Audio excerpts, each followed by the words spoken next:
From the depths of the earth to the heights of human ingenuity, our world is filled with relics of civilizations long gone. Artifacts that defy explanation, challenge our understanding of history, and ignite our imaginations. Join us as we try to uncover the secrets of these mysterious artifacts on Fireside Unsolved, Episode 91, Unexplained Ancient Artifacts.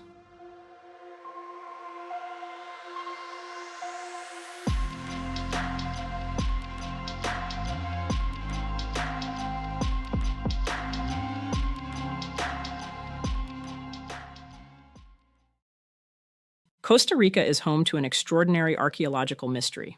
Over 300 perfectly round stone spheres, or petrospheres, scattered across the Diquís Delta and Isla del Caño. These massive sculptures are the hallmark of the extinct Diquís culture. Locally known as bolas de piedra, or stone balls, they are among the most renowned artifacts of the Istmo-Colombian region. Ranging in size from a few inches to over 8 feet in diameter, these spheres were meticulously carved from hard stone, demonstrating an impressive level of craftsmanship.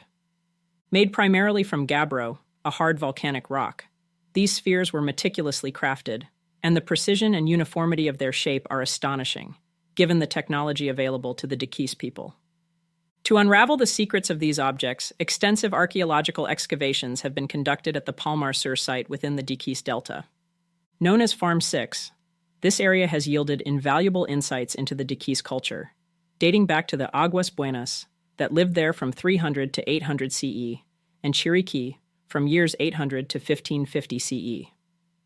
Recognizing the cultural and historical significance of these mysterious spheres, UNESCO declared the pre-Columbian chiefdom settlements with stone spheres of the Diquís a World Heritage Site in 2014.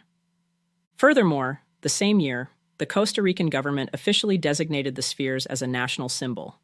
While various theories abound about their purpose, one intriguing hypothesis suggests that the spheres may represent celestial bodies or stages of the sun and moon.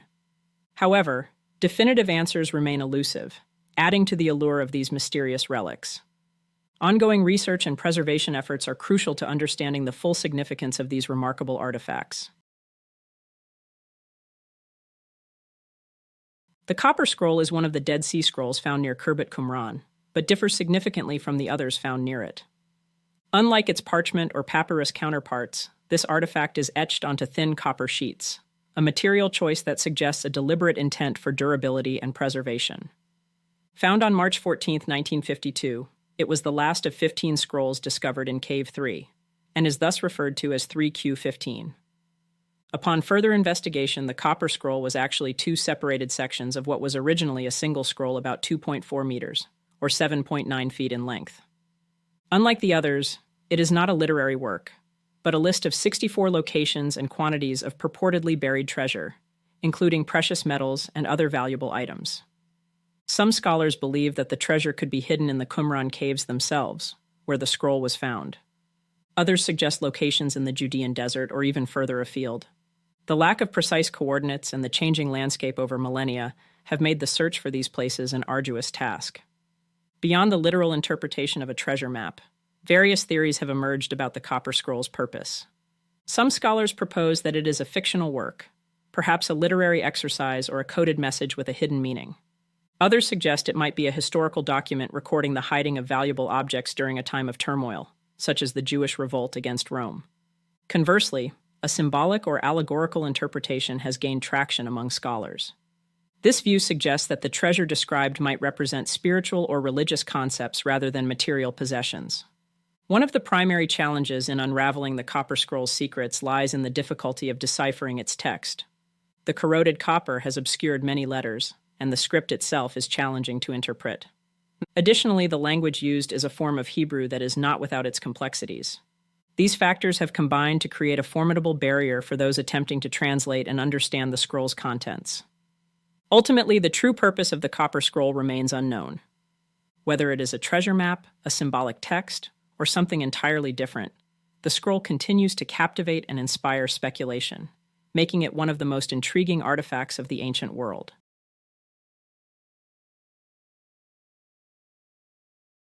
The Cockno Stone is a remarkable archaeological treasure nestled in the heart of Scotland. This massive sandstone slab, located near Faifley, West Dunbartonshire, is adorned with an extraordinary array of prehistoric carvings known as cup and ring marks. Covering an impressive area of approximately 100 square meters, the Cockno stone boasts hundreds of intricate designs etched into its surface. These symbols, primarily consisting of cups, or small hollows in the sandstone, and rings, which are circular grooves in the slab, have puzzled archaeologists for centuries. However, they are believed to hold significant cultural and spiritual importance for the people who created them. Unfortunately, the Cockno stone has suffered significant damage over the years. In an ill-fated attempt to preserve the carvings, the stone was buried in 1965, only to be briefly unearthed for study in 2015. This delicate process allowed researchers to capture detailed records of the artwork before reburial to protect it from further deterioration. Despite the challenges, the Cockno stone continues to captivate the imagination, and researchers are still working to decipher the meaning behind the intricate carvings. Some theories suggest astronomical alignments, while others propose ritualistic or ceremonial purposes. The stone's significance as a communal gathering place or a sacred site is also under consideration. As technology advances, new methods of analysis are being applied to the Cockno stone. These include detailed photographic documentation, 3D modeling, and geochemical analysis. By combining these techniques with traditional archaeological methods, researchers hope to unlock the secrets hidden within this extraordinary prehistoric relic.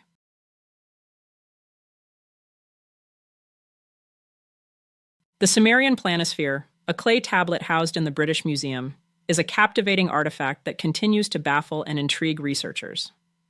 Discovered in the ruins of Nineveh, this ancient object is believed to be a celestial map, offering a glimpse into the astronomical knowledge of the Sumerians, a civilization that flourished in Mesopotamia thousands of years ago. The tablet depicts a circular diagram divided into 8 sections, each containing representations of constellations and celestial bodies. While the precise interpretation of these symbols remains a subject of debate, it is evident that the Sumerians possessed a sophisticated understanding of the night sky. The inclusion of specific constellations and their relative positions suggests a level of astronomical observation and charting that is remarkable for its time. One of the most intriguing aspects of the planisphere is its potential connection to a catastrophic event. Some researchers propose that the tablet records an astronomical observation of an asteroid impact that occurred in the region of Kofels, Austria, around 650 BC.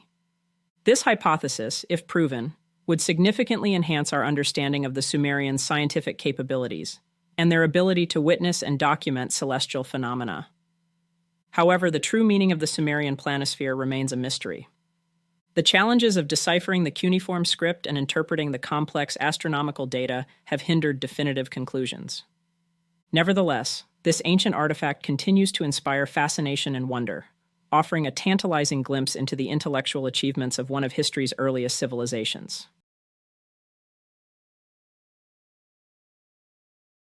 The London hammer, also known as the London artifact, is a peculiar discovery that has sparked intense debate and speculation. Found embedded in a rock formation near London, Texas in 1936, the hammer consists of an iron head and a wooden handle. What makes this find particularly intriguing is that the rock surrounding the hammer is believed to be of Ordovician age, dating back approximately 400 million years. This apparent discrepancy between the age of the hammer and the rock has led some to propose extraordinary theories, such as the possibility of advanced civilizations existing millions of years ago. While the London hammer undoubtedly presents an interesting puzzle, the prevailing scientific explanation is that it is a more recent artifact that became encased in a rapidly forming concretion, a hard mass that forms around a central object. In this case, the hammer likely became embedded in a deposit of minerals that later solidified. This process can occur relatively quickly, depending on the specific conditions. Analysis of the hammerhead revealed that it is primarily iron, with a composition similar to that of 19th century wrought iron. The wood from the handle has also been analyzed, and while some claims have been made about its age, these have not been independently verified. While the idea of an ancient civilization possessing advanced technology is captivating, the available evidence does not support such a claim. The London hammer remains a popular topic of discussion, and it serves as a reminder of the importance of critical thinking and the scientific method when evaluating extraordinary claims. These ancient artifacts are more than just objects. They are windows into a past we can barely comprehend. They challenge our understanding of history, technology, and the limits of human knowledge. As we continue to explore and unravel the mysteries surrounding these artifacts, one thing becomes clear. Our planet is teeming with secrets waiting to be discovered. Remember, the most profound secrets lie just beneath the surface. Thanks for spending time with us on this episode, and stay safe. We'll see you next time. Fireside. Welcome back to Fireside Unsolved. It's time to dive back into the murky depths of unexplained photographs. These aren't just ordinary pictures. They're windows into the unknown, portals to places where logic fails and fear takes over. From the tragic events of Bumblebee Road to the baffling case of spontaneous human combustion, we'll examine 5 more disturbing and mysterious images that continue to haunt our collective consciousness. Prepare to be unsettled as we unravel the mysteries hidden within these chilling photographs. Next, on episode 92, 5 Mysterious Photos That Cannot Be Explained, Part 2.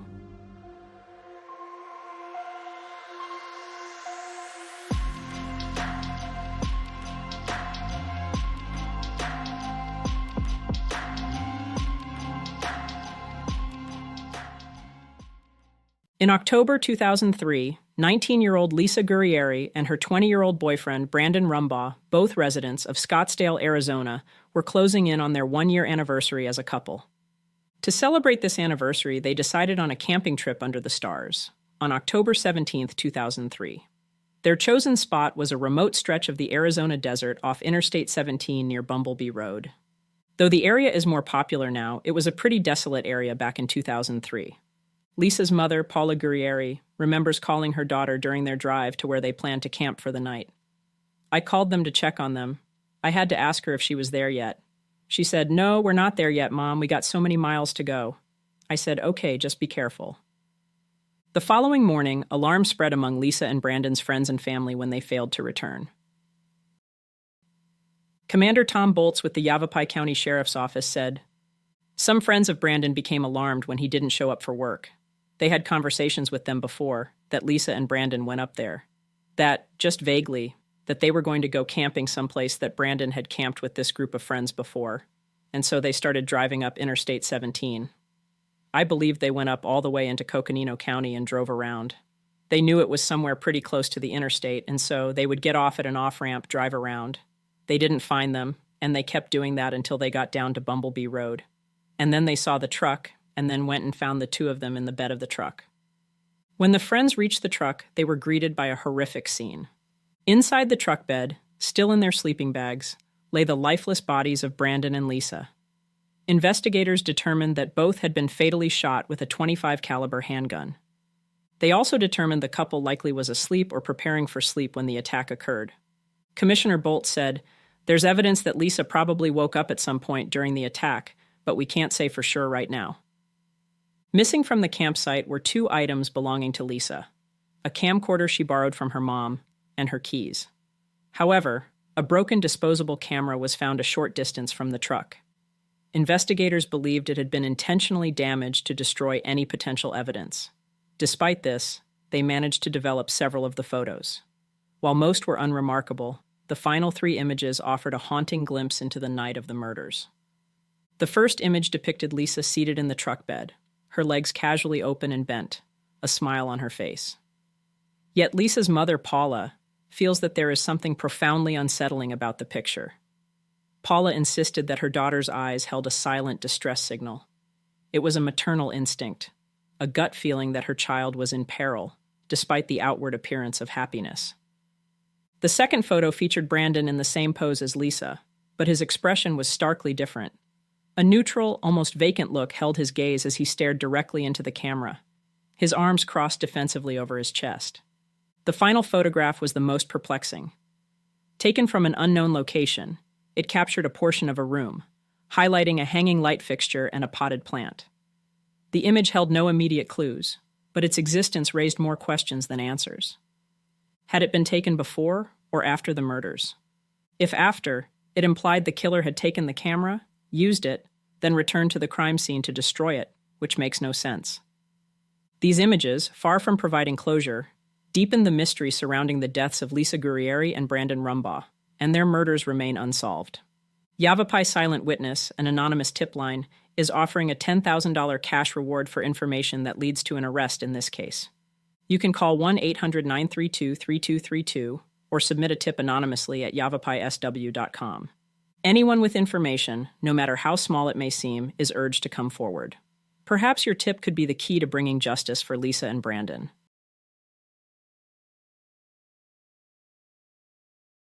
On October 8, 2009, the Jamison family, Bobby, Sherilyn, and their 6-year-old daughter Madison, vanished while en route to a potential property purchase.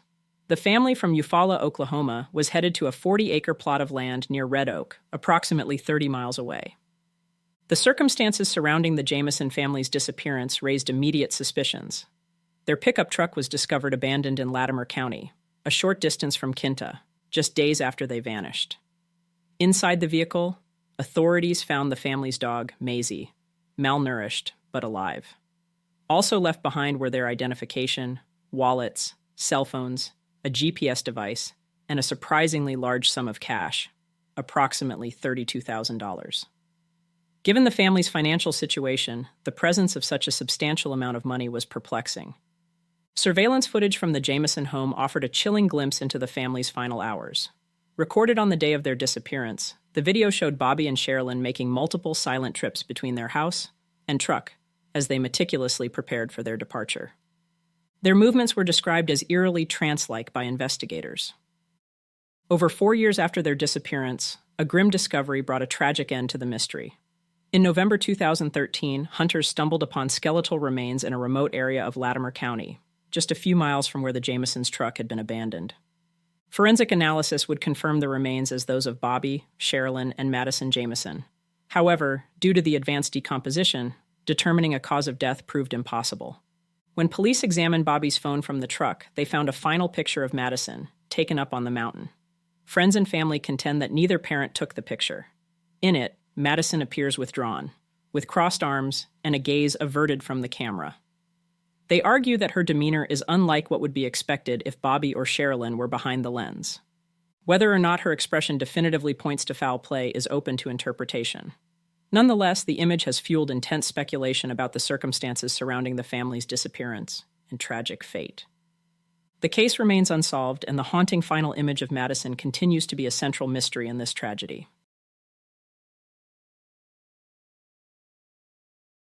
In the spring of 1988, Gregor Spurry, a Swiss nightclub owner with a somewhat unconventional spirit, left for a journey to Egypt. His destination was the Great Pyramid of Giza, where he hoped to uncover evidence of a mysterious biocosmic energy. Spurry's obsession led him to explore the pyramid's depths with relentless determination. He crawled through narrow shafts, bribed guards, and spent countless hours within the ancient tombs. His theory was as audacious as it was unconventional. A bottle of water placed atop the pyramid would explode, unleashed by the concentrated cosmic force within. Despite his conviction, the experiment yielded no results, obviously. As his Egyptian adventure neared its end, a serendipitous encounter awaited him. The bartender at his hotel, intrigued by Spurry's eccentric pursuits, offered a side quest. Intrigued, the Swiss adventurer agreed to the mysterious proposal. They arrived at a modest farm where Spurry met Najib, an elderly man with a mysterious aura about him. A descendant of a notorious family of grave robbers, Najib had amassed wealth through the illicit trade of ancient artifacts. Hidden among his collection was a treasure he had never parted with, an object shrouded in secrecy. Driven by financial hardship, he offered Spurry a unique opportunity to see, photograph, and briefly hold this strange item for a small fee of $300. With a mix of anticipation and trepidation, Spurry accepted. As Najib lifted the lid of a weathered wooden box, a musty scent filled the air. Carefully unwrapped layers of cloth revealed an extraordinarily strange object, a colossal, mummified human finger. Its appearance was both horrifying and fascinating. The monstrous finger was measured to be at least 13 3/4 inches long and 2.5 inches thick. The skin, leathery and cracked, bore the marks of time and decay. Beneath the surface, remnants of fungus and a loose nail hinted at the finger's incredible fragility. The implications were staggering. Such a digit belonged to a creature of immense size, with Gregor estimating 16 to 19 feet tall. Spurry's initial skepticism was gradually replaced by a growing sense of wonder and disbelief. To bolster his find, Najib produced a leather folder containing documentation. Among the papers were a certificate of authenticity, notes in Arabic and Latin, a Polaroid photo, and an X-ray from the 1960s. The X-ray confirmed the finger's authenticity, matching the grotesque specimen in Spurry's hands. Najib was adamant about the finger's significance to his family, refusing to sell it or reveal its origin. He only hinted at a hidden chamber beneath the Great Pyramid, a place of colossal empty tombs. Before leaving, Spurry captured the enormity of the find with photographs, using banknotes for scale. In the years that followed, Spurry maintained a guarded silence about his extraordinary encounter. The few times he dared to share his story, he was met with skepticism and dismissal, an indifference to the discovery rather than curiosity. All that remains of the finger is this photograph that Gregor Spurry took, back in 1988. The morning of July 2, 1951, unfolded as an ordinary day until Pansy Carpenter, the landlady of Mary Reeser, arrived at Reeser's apartment in St. Petersburg, Florida. As Pansy knocked on the door, she felt the apartment door was warm to the touch. A strange sensation immediately concerned her. Carpenter called the police, and when they arrived, what they found inside was a uniquely terrible scene. The picture, taken at the scene, shows Reeser's remains reduced to ashes, scattered among the remnants of a charred chair. Only a portion of her left foot, wearing a slipper, her backbone and her skull remained. Baffling to authorities was the state of Reeser's skull, described as shrunken to the size of a teacup. Plastic objects in the room had melted and warped under the intense heat. The bizarre circumstances surrounding Mary Reeser's death prompted a deeper investigation.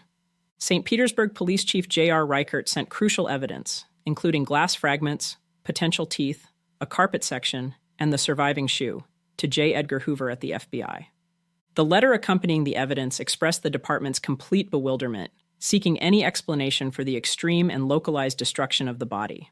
The FBI's conclusion was that Mary Reeser had fallen victim to something called the wick effect. Their theory was that she had accidentally fallen asleep while smoking, and the burning paper and ashes ignited her nightclothes. The body fat acted as a fuel, leading to rapid and intense combustion.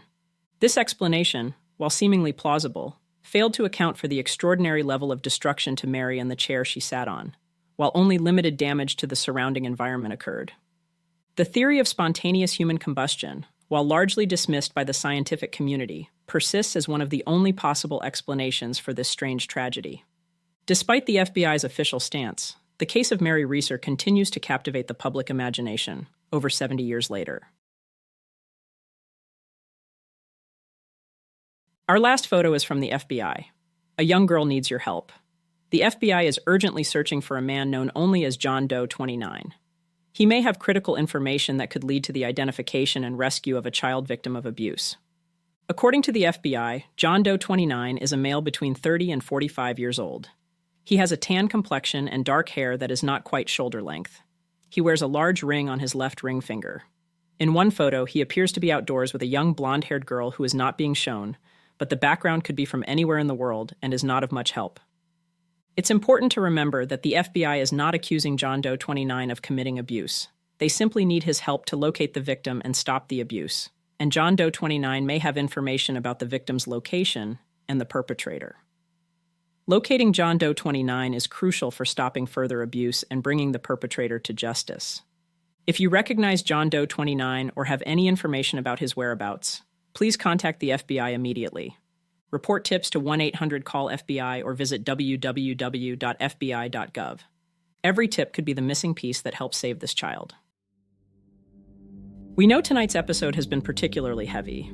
Exploring these dark and disturbing cases is never easy, but we believe it's important to shed light on any and all mysteries and cases of the unexplained. We appreciate your continued support and trust in Fireside Unsolved. We'll be back with another episode soon, but until then, take care of yourselves and each other. Sweet dreams, you filthy bastards. In the heart of the Pacific Northwest, where the Snake River winds its way through the Palouse, lies the Lewis-Clarke Valley, a region known for its serene beauty. This peaceful area, encompassing the twin cities of Lewiston, Idaho, and Clarkston, Washington, was forever changed between 1979 and 1982, when a series of brutal murders and unexplained disappearances brought with it a dark cloud over the landscape. The community's sense of security was shattered, replaced by a pervasive fear that gripped the valley, as residents realized their safety was no longer guaranteed. It became a living nightmare for the residents of the Lewis-Clarke Valley, as a sinister presence lurked in the shadows. Decades later, these cases continue to haunt the memories of those left behind. Law enforcement now believes these crimes are interconnected, a theory that suggests a single monstrous figure is responsible for all of the terrible crimes. Join us as we look into the details of the case and the possible suspects for the Lewis-Clarke Valley murders on Fireside Unsolved, Episode 93.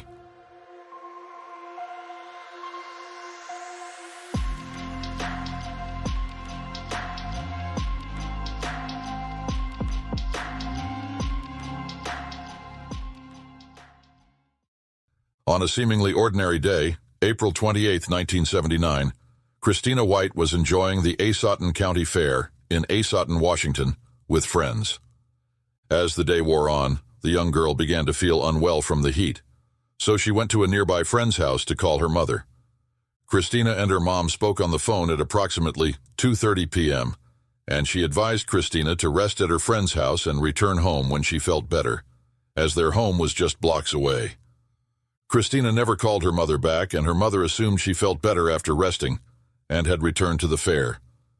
When her mother arrived to bring her home from the fair at their scheduled meeting time, Christina was nowhere to be found, and as the sun began its descent across the quiet town, a sense of unease started to creep into the heart of Christina's family. Reaching out to Christina's friends from the fair, as well as classmates, they recalled seeing her heading towards her home earlier in the evening, between the hours of 7 p.m. and 10 p.m. She was riding her faithful 10-speed bicycle with its distinctive white basket as her only companion on the 500 block of 2nd Street. Weeks passed without any sign of Christina.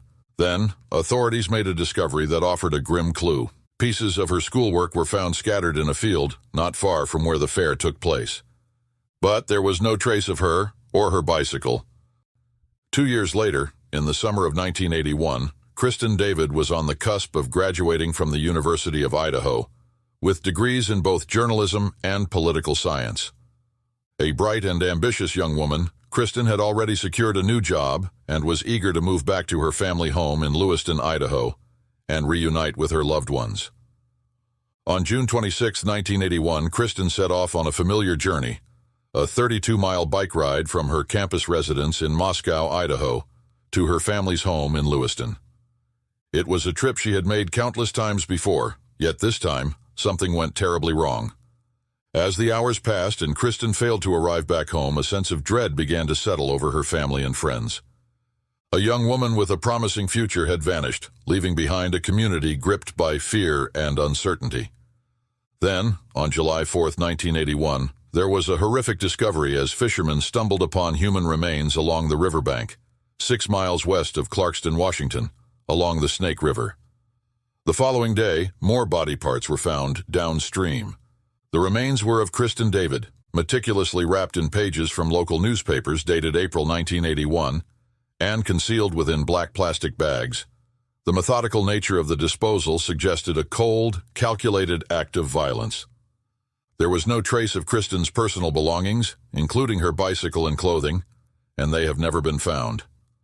Multiple witnesses came forward with disturbing accounts of a man in a brown vehicle targeting women along Highway 95 on the day Kristen vanished, the same route Kristen would have taken on her bike ride to Lewiston. As these testimonies unfolded, a portrait of a dangerous individual began to take shape. The man's behavior was consistent and predatory, suggesting a calculated plan of attack. A little over a year later, the Lewis-Clarke Valley was shattered once more, when on September 12, 1982, 2 young women disappeared. Christina Nelson, a vibrant 21-year-old with dreams of becoming an artist, and her stepsister Jacqueline Brandy Miller, an 18-year-old with a bright future ahead, were on a short walk from Nelson's apartment to the grocery store, followed by their shift at the Lewiston Civic Theater, where they both worked as janitors. Christina left a note for her boyfriend promising a quick return, but Christina nor Brandy were ever seen again. Over a year later, on March 19, 1984, a grim discovery was made. The remains of Christina and Brandy were found in a desolate rural area, approximately 35 miles from their home in Lewiston, Idaho. The medical examiner's ruling was stark: homicide. The news sent shockwaves through the community, deepening the fear and uncertainty that had gripped the valley since the disappearances of Christina White and Kristen David.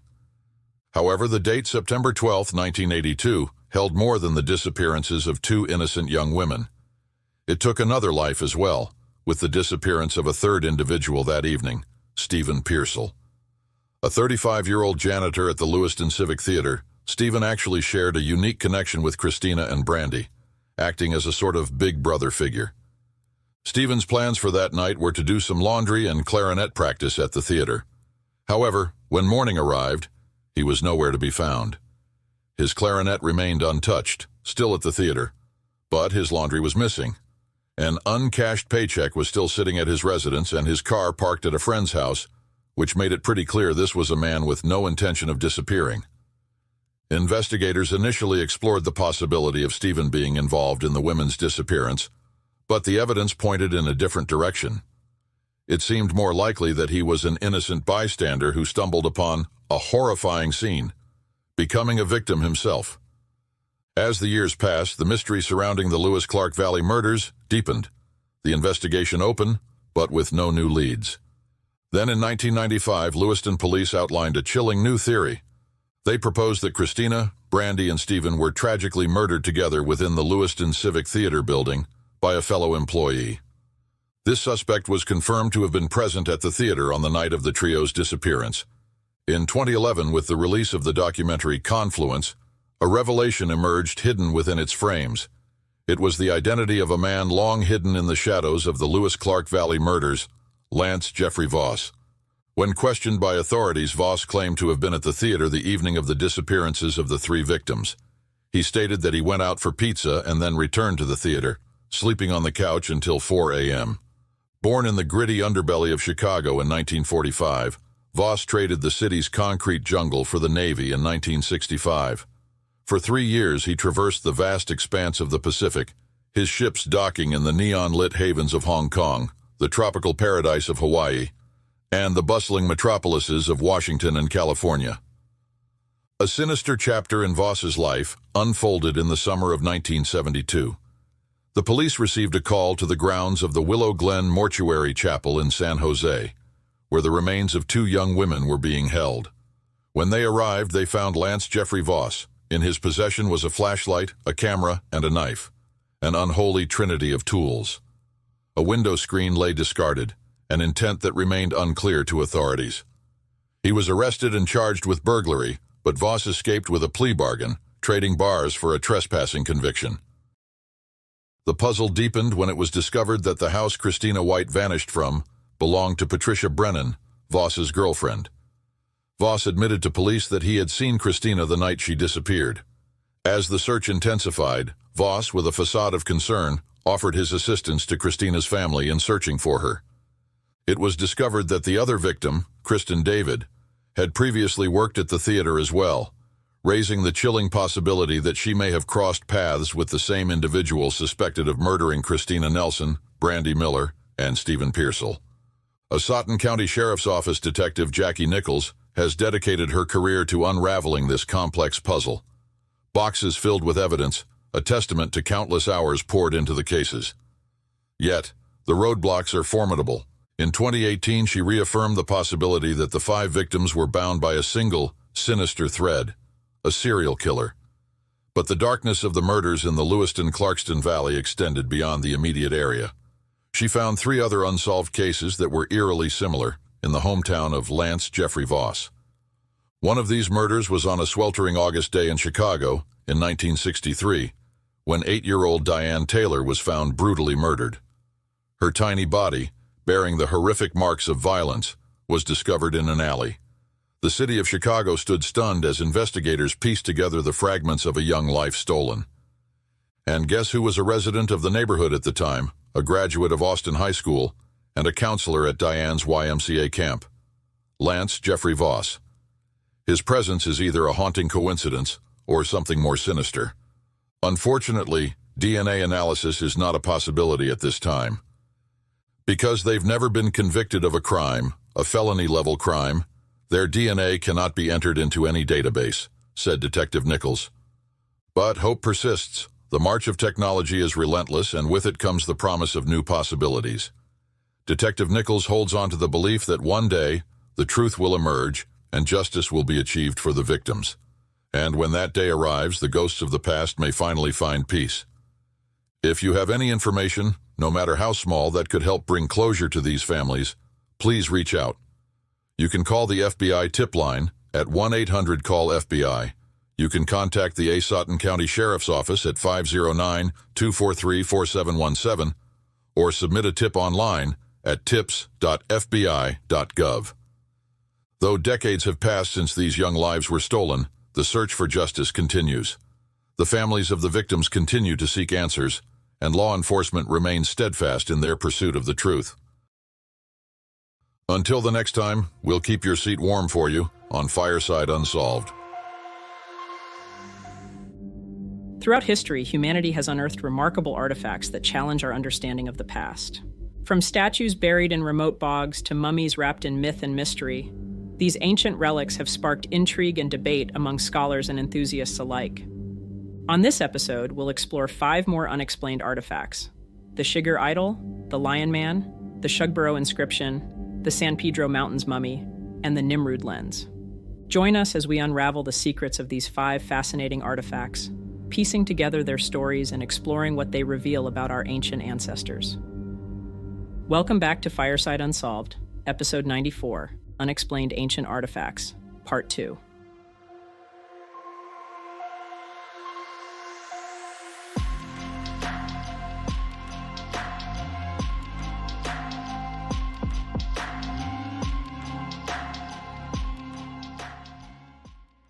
In 1850, archaeologist Austin Henry Layard unearthed an intriguing artifact at the ancient Assyrian palace of Nimrud, in what is now modern-day Iraq. Now known as the Nimrud Lens, or Layard Lens, this 8th century piece of rock crystal appears to have been roughly ground, possibly using a type of ancient grinding wheel. However, being made from natural rock crystal, the lens has remarkably withstood the test of time, showing little deterioration over the centuries. The lens has a focal point about 4.5 inches from its flat side and a focal length of around 4.7 inches. Although the lens is capable of focusing sunlight, its focus is not entirely precise. Some believe it was used as a magnifying glass, while others suggest it might have served as a burning glass to start fires by focusing sunlight. Alternatively, it could have simply been a piece of decorative inlay. Assyrian craftsmen, known for their intricate engravings, might have utilized a magnifying lens in their detailed work. In fact, the lens's discoverer, Austin Henry Layard, noted the presence of very small inscriptions on Assyrian artifacts, which he suspected were created with the aid of a lens. Italian scientist Giovanni Pettinato of the University of Rome proposed a more intriguing theory, that the lens was part of a telescope used by the ancient Assyrians, which might explain their advanced knowledge of astronomy. According to Pettinato, the Assyrians' depiction of the planet Saturn as a god surrounded by a ring of serpents could have been their interpretation of Saturn's rings, as seen through a primitive telescope. However, experts in Assyrian archaeology are skeptical, doubting that the lens's optical quality was sufficient for such a purpose. They also note that serpents are a common motif in Assyrian mythology, and point out that no surviving Assyrian astronomical texts mention the use of a telescope. The Nimrud lens, with its ancient craftsmanship and purpose, stands as a testament to the advanced knowledge and skills of the Assyrians. Whether it was used for practical purposes or held symbolic significance, its discovery offers us a rare glimpse into the technological and intellectual achievements of a civilization long gone. The Shugborough inscription is a cryptic sequence of letters, O-U-O-S-V-A-V-V, carved on the 18th century shepherd's monument located on the grounds of Shugborough Hall in Staffordshire, England. This inscription appears beneath a mirror image of Nicholas Poussin's painting, The Shepherds of Arcadia. The Shugborough Monument was constructed between 1748 and 1756 and commissioned by Thomas Anson. Its design features a portico supported by 2 Doric columns, which hold up an entablature adorned with a frieze. The frieze includes 3 metopes, 2 of which contain carvings of stone heads, one depicting a smiling bald-headed man, and the other resembling the goat-horned Greek god Pan. The entablature is capped with an antefix designed in an enthymeion motif. Over the past few decades, a variety of possible explanations for the Shugborough inscription have been put forward by different investigators, ranging from connections to the Holy Grail to confusing Masonic codes. Some have speculated that the inscription holds the key to lost treasures or ancient secrets, while others believe it might be a simple memorial or a playful puzzle left by its creator. Despite this, the staff at Shugborough Hall are unconvinced by any of these theories. In fact, a representative for the estate, now under the care of the National Trust, remarked in 2014 that they receive 5 or 6 claims of having cracked the code every week, leading them to approach such claims with caution. Although the inscription continues to captivate and puzzle many, a definitive solution has yet to be found.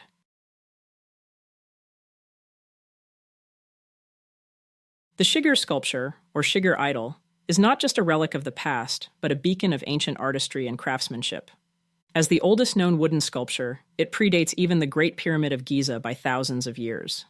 Carved during the Mesolithic period from a piece of wood dating back approximately 12,000 years, the Shiger idol offers us a rare window into the artistic and cultural expressions of early humans. Unearthed on January 24, 1890, from a depth of 4 meters in the Shiger peat bog, the Shiger idol was discovered near the village of Kalata, now Kirovgrad, on the eastern slope of the Middle Urals, about 100 kilometers from Yekaterinburg. The idol's remarkable preservation is attributed to its placement in the bog, an acidic, anaerobic environment that not only preserved the wood, but also suggests that many similar statues might have existed but did not survive under less favorable conditions. Initially found in 10 pieces, Professor D.I. Lobanov reassembled the sculpture into a 9 feet tall figure. However, in 1914, archaeologist Vladimir Tolmachev suggested a more impressive reconstruction of 17 feet, based on additional fragments. Sadly, some of these fragments have since been lost, leaving only Tolmachev's drawings to capture their historical significance. Initial tests in the 1990s by G.I. Zaitseva and the Geological Institute estimated the sculpture to be around 9,500 years old, though this faced skepticism given the sophistication of the artifact for its time. Subsequent analyses, including a German study, extended the age to approximately 11,500 years. In 2021, further research by the University of Göttingen and the Institute of Archaeology of the Russian Academy of Sciences refined the dating to around 12,000 years, making the Shiger idol the oldest known monumental wooden sculpture. The Shiger idol's geometric decorations, including simple lines, zigzags, and representations of human faces and hands, align with art styles from the late Paleolithic to early Mesolithic periods. Carved from a larch tree that was at least 159 years old, the top of the sculpture includes a face with detailed features, while the flat, rectangular body is adorned with patterns that may symbolize ribs and totemic faces. The craftsmanship of the Shiger idol, evidenced by the use of chisels of varying sizes and the identification of faces carved with beaver jaw tools, reflects a sophisticated level of artistry. Scholars have proposed a range of interpretations for the carvings on the Shiger idol.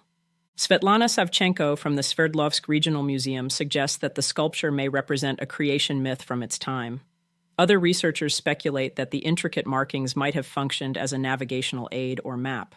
Some believe the idol could depict mythological forest spirits, and there are even theories that it may have served as a warning against dangerous areas. Comparisons between the Shiger idol's ornamentation and the carvings at Göbekli Tepe in Turkey underscore its significance within the broader context of early ritual art. Previously, it was believed that complex art forms emerged around 8,000 years ago in the Middle East among sedentary farming communities. The Shiger idol, dating back approximately 12,000 years, challenges this timeline and reveals that intricate symbolic and ritualistic art was developed much earlier, offering fresh perspectives on the evolution of human creativity and spiritual expression.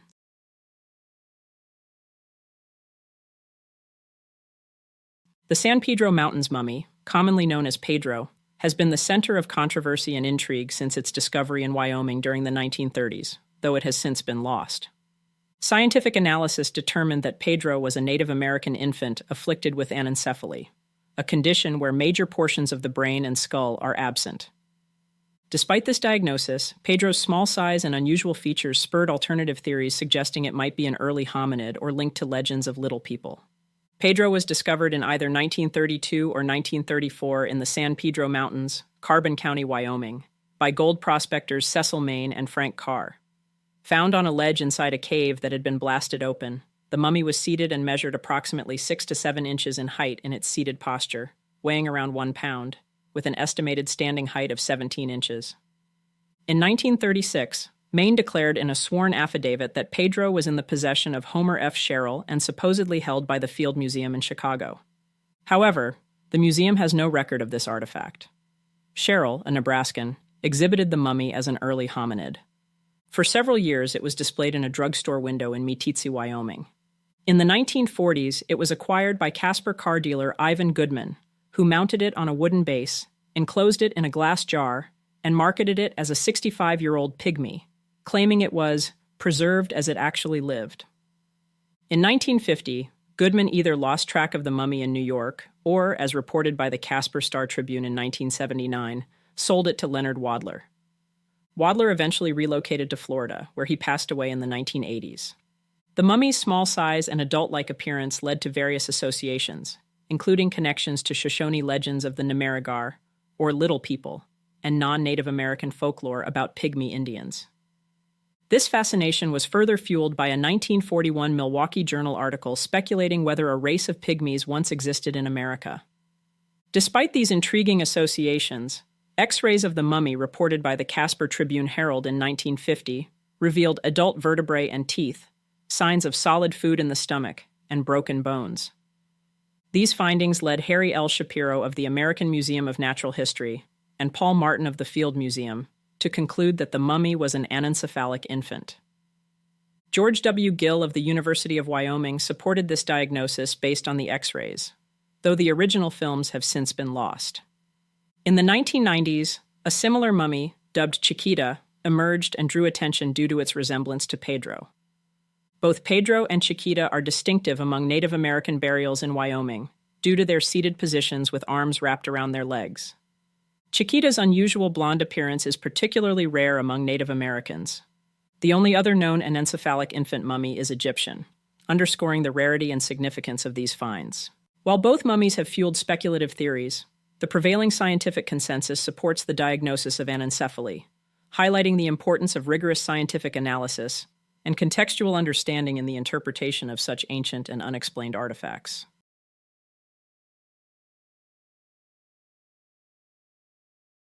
The Lowenmensch figurine, or Lion Man of Hohenstein-Stadel, is an extraordinary artifact discovered in 1939 in the Hohenstein-Stadel Cave, part of Germany's UNESCO World Heritage Site. This unique sculpture blends anthropomorphic and zoomorphic features, combining a human body with the head of a lion, and reflects the fusion of human and animal traits. Radiocarbon dating places the Lion Man between 35,000 and 41,000 years old, making it one of the oldest known artistic representations and the oldest confirmed statue ever uncovered. Linked to the Aurignacian culture of the Upper Paleolithic, this figure was carved from mammoth ivory using a flint stone knife, with 7 parallel transverse gouges on its left arm, adding to its intricate design.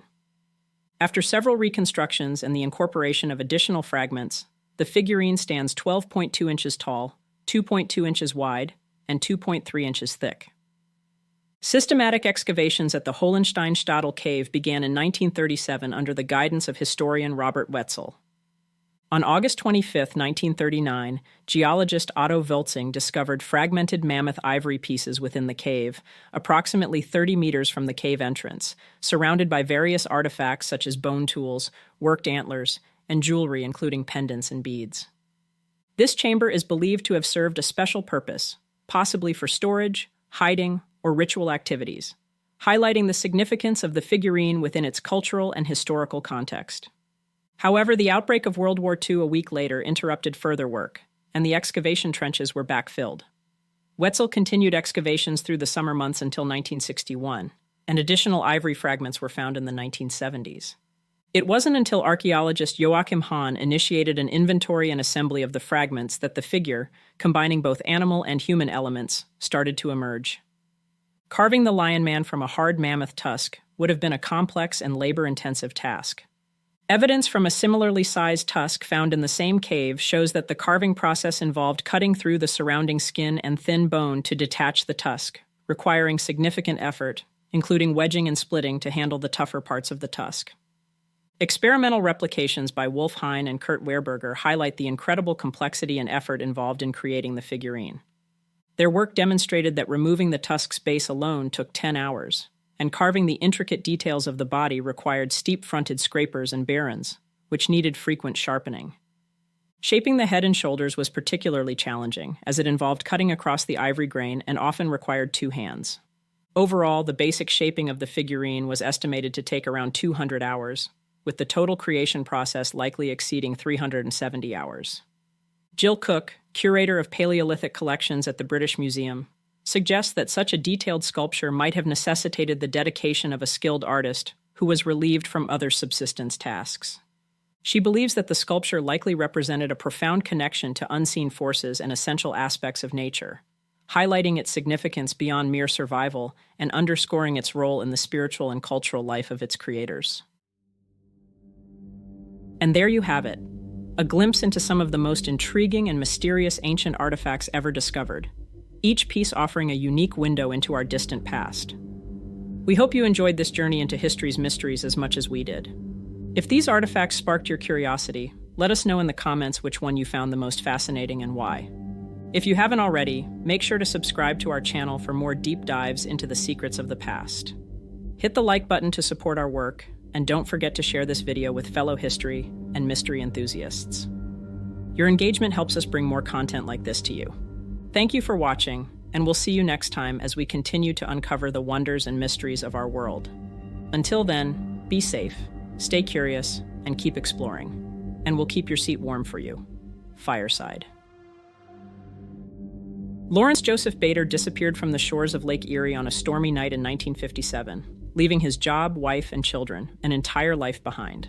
But his disappearance was only the beginning of a perplexing journey that would span hundreds of miles, multiple years, and the love of family and friends. Join us as we explore the strange twists and turns of this unsolved mystery, where reality blurs and the truth remains tantalizingly out of reach. Welcome back to Fireside Unsolved, Episode 95, The Strange Story of Lawrence Joseph Bader.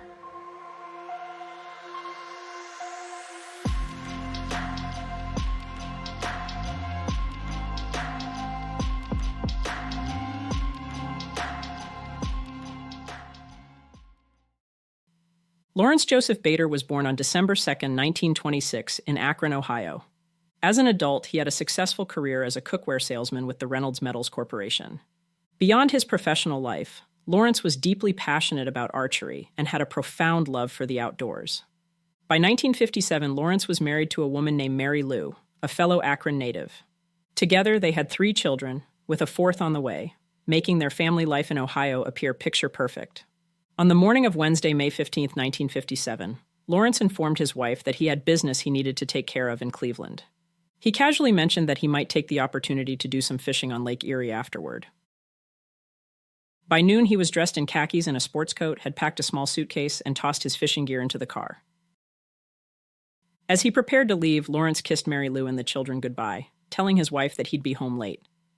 She suggested he skip the fishing altogether and come straight home after his business in Cleveland, but his response was ambiguous, saying, "Maybe I will, maybe I won't," as he headed out the door and drove away from their modest home.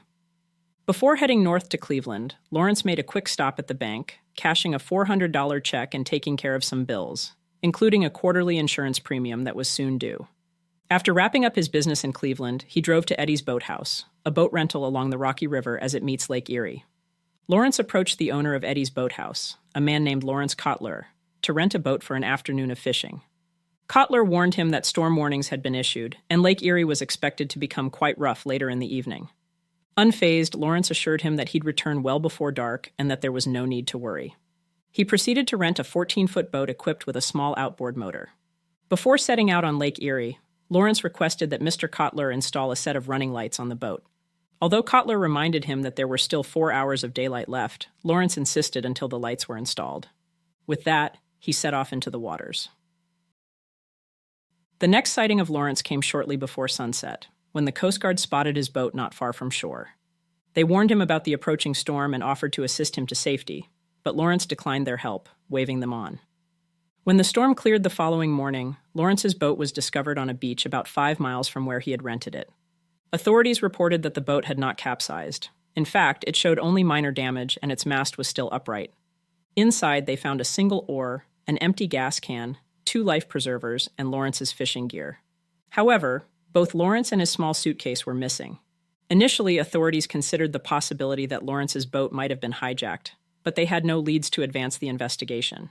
During their search, they discovered that Lawrence was facing significant trouble with the IRS at the time of his disappearance. While it's unclear how much Mary Lou knew about their financial troubles, they were deeply in debt, owing around $20,000, equivalent to roughly $224,000 in 2024. Meanwhile, 3 days after Lawrence vanished on Lake Erie, a stocky man with a pencil-thin mustache appeared in Omaha, Nebraska, over 700 miles from Lake Erie. This man, dressed in khakis and a sports coat, carried a small suitcase, a Navy sea bag, and a guide to bartending book. When he introduced himself in town, the man went by John Francis Johnson, or simply Fritz. He claimed to be a 30-year-old Navy veteran seeking work as a bartender. The only identification he provided was a Navy driver's license under the name John Francis Johnson. Just 2 days later, he was working behind the bar at Ross's Steakhouse in Omaha, Nebraska. With a thick Boston accent, Fritz regaled patrons with stories of his past, claiming he was one of 22 orphans left on doorsteps throughout Boston and was later placed in an orphanage where he earned the nickname Fritz. He said he had joined the Navy at 17, served in both World War II and the Korean War, and was discharged in 1957 due to a back injury. Fritz quickly became a local sensation. He went on to work as a DJ at the local radio station and later took on the role of TV sports director at the local television station. Fritz was a man who clearly marched to the beat of his own drum, caring little for conventional norms, and the locals loved him for it. His Omaha apartment was uniquely furnished with dozens of pillows but lacked any traditional furniture. He hosted extravagant champagne parties, wore leather berets, dated the most beautiful women in town, and drove a hearse, which he had converted into a quirky vehicle complete with a wrought iron table, cushions, and an incense-burning Buddha statue in the back. He insisted on being called Fritz rather than his given name, John Johnson. His bills were addressed simply to Fritz, and he signed his name the same way. Strangely, he would never date the checks he wrote, instead indicating only the current season, such as summer. While working as a bartender, he stored his tips in a milk jug. When depositing the cash at the bank, he would fill out the deposit slip with the description, 1 quart, money. Despite his peculiarities and unusual behavior, Fritz was a perpetually cheerful person, always sporting a smile, though he had an aversion to bad or negative news, avoiding newspapers and television news entirely. Fritz was known for his attention-grabbing publicity stunts in Omaha, often supporting causes that mattered to him or his friends. For instance, he once sat on top of a flagpole for 30 days to raise funds for polio research. He frequently shared with his friends that he had spent much of his life being directed by others, first in the orphanage, then in the Navy, and now he was determined to live life on his own terms. One of those terms he was vocal about was a refusal to marry. He often criticized his friends for their decisions to settle down, with one roommate later recalling, he was dead set against it. Nevertheless, in 1961, Fritz surprised everyone by marrying Nancy Zimmer, a 20-year-old divorcee, and adopting her daughter as his own. The couple later had a son together. In 1964, Fritz was diagnosed with a cancerous tumor behind his left eye, which led to the loss of the eye and necessitated wearing an eye patch. This only added to his already animated persona around Omaha. On February 2, 1965, Fritz, who shared Lawrence's passion for archery, was demonstrating archery equipment at a sporting goods show in Chicago. There, an acquaintance from Akron seemed to recognize Fritz, despite the eye patch and mustache, except they thought he looked like someone else, someone that had been missing since 1957. This individual brought Lawrence Bader's 21-year-old niece, Suzanne Pica, to see for herself. Convinced that the man was Lawrence, she decided to go up and ask the man, "Pardon me, but aren't you my Uncle Larry Bader, who disappeared 7 years ago?" Fritz seemed to laugh off the question, but Pica didn't take no for an answer. She called his 2 brothers from Akron to come see for themselves. They brought Lawrence's military records, which included his fingerprints, and compared them with Fritz's. And a match was confirmed. Fritz was now confronted with the startling reality that he had been living an entirely new life, with 2 completely different identities. It was like a physical shock. Up until that moment, I had no doubt that I was not Larry Bader. But when I heard that, it was like a door had been slammed and somebody had hit me right in the face. While some may think finding Lawrence was good news, his reappearance created significant issues. Lawrence had been legally declared deceased in 1960, and since then, his first wife, Mary Lou, had been receiving monthly Social Security payments of $254, along with a $39,000 payout from Lawrence's life insurance, which she would now have to repay. Additionally, Mary Lou had begun dating again following Lawrence's death and had recently accepted a marriage proposal. Now the new marriage was considered invalid, particularly in the eyes of the Catholic Church. Similarly, Lawrence's reappearance rendered his marriage to Nancy legally null and void, even though Nancy insisted she would remain by his side despite the news. A team of psychiatrists spent 10 days evaluating Bader, concluding that he had no recollection of his previous life as Lawrence. Psychologists noted that cases of amnesia lasting several years, where individuals construct false memories to fill in the gaps, are rare but documented. Another theory proposed that the tumor could have contributed to Lawrence's memory loss, though this was never confirmed. Or it could be that Lawrence might have just sought to start over somewhere else, due to his previous involvement in various failed get-rich-quick schemes and his troubles with the IRS. Unfortunately, the malignant tumor that had previously led to the loss of his eye reappeared, ultimately causing his death at St. Joseph's Medical Hospital in Omaha, Nebraska on September 16, 1966. Lawrence Joseph Bader continued to identify as Fritz until the day he died. The life of Lawrence Joseph Bader remains a story that boggles the mind. Was his dramatic transformation and lost identity the result of genuine amnesia, or was it a carefully orchestrated way to leave his life in Akron behind? Despite the investigations and theories, the truth behind his disappearance and subsequent reappearance died with him, leaving us to ponder the true nature of this mystery. Welcome back to Fireside Unsolved, where we dive deep into the mysteries that lie beneath the surface. Today, we're exploring the mysterious world of underwater structures, ancient sites hidden beneath the waves, cloaked in mystery, and defying explanation. From submerged cities that predate known civilizations to baffling formations that challenge our understanding of history, these underwater wonders have left scientists and archaeologists with more questions than answers. Get ready to uncover the secrets of the deep as we present episode 96, 5 Unexplained Underwater Structures.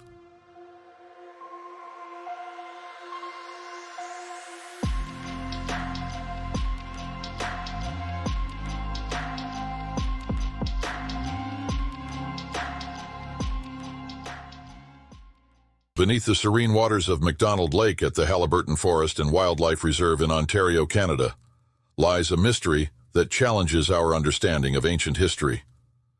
In the spring of 2005, divers embarked on a unique submarine project in this remote Ontario lake, only to stumble upon a stone structure that defied natural explanation.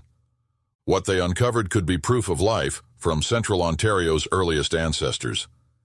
Eastern Canada's history is often divided into two distinct eras: the recent history, shaped by mostly white settlers over the past few centuries, and the early history, stretching back millennia, characterized by petroglyphs, stone mounds, and arrowheads. However, the discovery in McDonald Lake suggests a third era, a time when the landscape was recovering from the icy grip of glaciation, and human populations were sparse. Yet, even in this harsh environment, it seems our ancient ancestors left behind traces of their existence. The structure, found perched on a rock ledge 40 feet below the lake's surface, initially appeared to be a complex, perched erratic, a type of rock formation left behind by retreating glaciers. However, this formation was different. The structure, consisting of a 1,000-pound elongated rock balanced on smaller stones, sat atop a massive slab. Its straight edges and precise alignment led geologists and archaeologists to question its natural origin and contemplate if it was created by human hands. To unravel the mystery, an underwater archaeologist was brought in to examine the site. After a meticulous dive, he emerged with a startling conclusion: the presence of shim stones, or leveling stones, used to stabilize the structure indicated it was man-made. Further analysis by a statistician revealed that the probability of rocks naturally forming such a structure was virtually impossible. Biologists and geologists pointed to a dramatic drought that gripped eastern North America between 9,000 and 7,000 BC, lowering lake levels significantly. During this time, McDonald Lake was likely part of an ancient river system, home to a glacial relic lake trout, which had survived multiple ice ages. They speculate that this structure could have been a marker, perhaps built by early humans to guide their movements, or even honor this ancient trout. Visitors to Haliburton Forest who have seen images of the structure often remark on its balanced, almost purposeful appearance, drawing comparisons to the Inukshuk of the Arctic. Maybe this stone formation, now resting quietly underwater, served a similar function for those who lived thousands of years ago. While many questions remain unanswered, the discovery of the McDonald Lake stone structure adds a fascinating new chapter to our understanding of ancient human life in Canada. It invites us to imagine a time when early humans camped by this remote lake, their lives intertwined with the land and its resources, much like those who fish in these waters today. In the depths of Grand Traverse Bay, an arm of Lake Michigan on Michigan's Lower Peninsula, a prehistoric structure reminiscent of England's iconic Stonehenge has been uncovered, sparking intrigue and curiosity. The discovery, made by Dr. Mark Hawley, a distinguished professor of underwater archaeology at Northwestern Michigan University, reveals a hidden chapter of history beneath the bay's tranquil waters.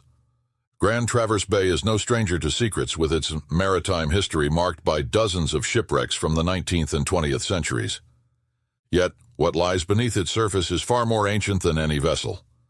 As Dr. Hawley and his team were using sonar techniques to search for these shipwrecks, they stumbled upon something unexpected: a rock with a prehistoric carving of a mastodon, and nearby, a collection of stones arranged in a pattern that echoes the famous Stonehenge.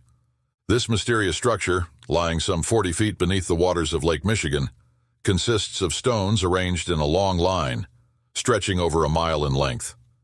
Dating back approximately 9,000 years, this arrangement predates Stonehenge by 4,000 years and was created around 2,000 years after the last ice age ended, during a time when the lakebed was dry and before Grand Traverse Bay even existed.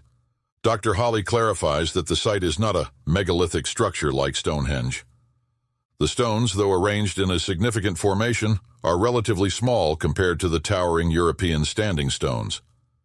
The true nature of this formation remains a subject of debate and study, with many questions about its purpose and origin still unanswered. Interestingly, this is not the only strange prehistoric submerged site in the region.